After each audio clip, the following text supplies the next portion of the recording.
तो हम आपके बारे में भी गुरुजी जानना चाहेंगे कि आपकी जीवन मतलब कैसे आप दिव्यांग हैं, शारीरिक तौर पे आप विकृति है, तो कैसे आपको क्या चैलेंजेस फेस करने पड़े, कैसे आप यहाँ तक और इतना कुछ ज्ञान रख रहे हैं, इसके बारे में बताइए। देखिए, मैं आपको अपना परिचय दूं। मेरा गांव भैरवती, जिला धौलपुर, राजस्थान से बिलोंग करता हूं, जो कि बहुत ही छोटा सा गांव है और जहां पर बेसिक चीजें भी नहीं है। ठीक है, अब तो खैर बहुत सारी सुविधाएं हो गई हैं, लेकिन पहले मेरे को याद है, मेरे गांव की ऐसी स्थिति थी कि एक दिन लेट अखबार आता था, वो भी गांव में एक, ऐसी स्थिति थी। तो उस स्थिति से मैं उठ कर के आया। मेरे फैमिली भी रिच नहीं थी, मेरे माता पिता भी किसान ही थे और जीवन में बहुत संघर्ष भी था। हमें आप एक तो सबसे ज्यादा ये फिजिकली तो आपको ही दिखता ही है, लेकिन अगर मैं बात करूं तो फिजिकली की अपेक्षा मेरे को मेंटली ज्यादा जरूरत, मेंटली ज्यादा मैंने वो किया संघर्ष। क्योंकि अपने आप को है ना, फिजिकली आप एक बार को चैलेंज हो कोई बात नहीं, लेकिन अगर आप मेंटली स्ट्रांग नहीं हुए ना, मेंटली चैलेंज हो गए, तो उसका कोई इलाज नहीं किया जा सकता। मेंटली स्ट्रांग होना बहुत जरूरी है। मैंने जीवन में क्या क्या संघर्ष नहीं किया, फुटपाथ पर रहा, भूखा भी रहा, सर्दी गर्मी बरसात सब कुछ सहन किया वृंदावन में। लेकिन बस एक ही बात थी कि राधा रानी या तो कुछ बना दो या फिर मिटा दो। लेकिन राधा रानी की कृपा रही कि मेरे को बनाया है, मिटाया है। तो आपने माँ राधा का जिक्र किया, मैं उस पर भी आऊंगी। और ये तो आपकी स्ट्रगल थी। अब मैं आपकी शिक्षा के बारे में, क्योंकि मुझे पता है कि आप एमफिल होल्डर हैं, तो मैं हमारे दर्शकों को भी बताना चाहूंगी कि हमारे गुरुजी के पास एमफिल डिग्री है शास्त्री में।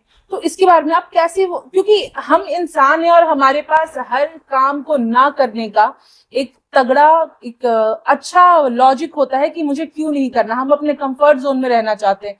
छोटी सी अगर बात मैं कहूँ तो अगर काम कहीं जाना है तो हम 100 बहाने अपने दिमाग में लगा लेते हैं अगर ना करने के।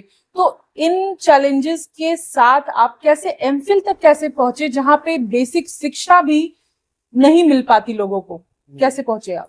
देखो, मैंने प्राथमिक और उच्च प्राथमिक शिक्षा माध्यम तक मैंने गांव से ही प्राप्त की जी। फिर मैंने है ना रंग लक्ष्मी संस्कृत महाविद्यालय वृंदावन में एडमिशन लिया, प्रवेश लिया। वहां पर आचार्य कौशिक जी महाराज के आश्रम में तुलसी वन, उसमें मैं रहा वहां पर।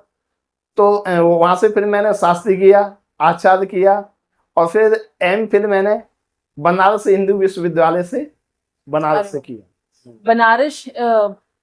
बनारस हिंदू विश्वविद्यालय एक सपना है लाखों के लिए। मैंने खुद वहां का एंट्रेंस दिया था, मुझे याद है कि नहीं हुआ था तो मुझे कितना दुख हुआ था। तो आप वहां तक पहुंचे, तो इसमें आपकी शिक्षा में आपके परिवार का क्या रोल रहा? सबसे बड़ी दिक्कत तो यही थी, मेरे जो परिवार के लोग थे वो रियल में अशिक्षित है। सिर्फ मेरे एक चचेरे भाई हैं, वो एमए हैं और मैं एमफिल हूँ। हम दो ही हैं जो पढ़े हैं, नहीं तो हमारे माता पिता और मेरे चाचा चाची बिल्कुल ही निरक्षर थे, बिल्कुल कभी स्कूल नहीं देखा था उन्होंने। क्योंकि अगर हमें बेसिक नीड की भी जरूरत पड़ती थी ना, कि आज हमें है ना बोलना पड़ता कि हमें है ना पैसे दे दो, साइंस की कॉपी लेके आनी है, तो वो पहले तो आधा घंटा इसी में लगाते थे कि साइंस कहते कैसे हैं, क्या है साइंस।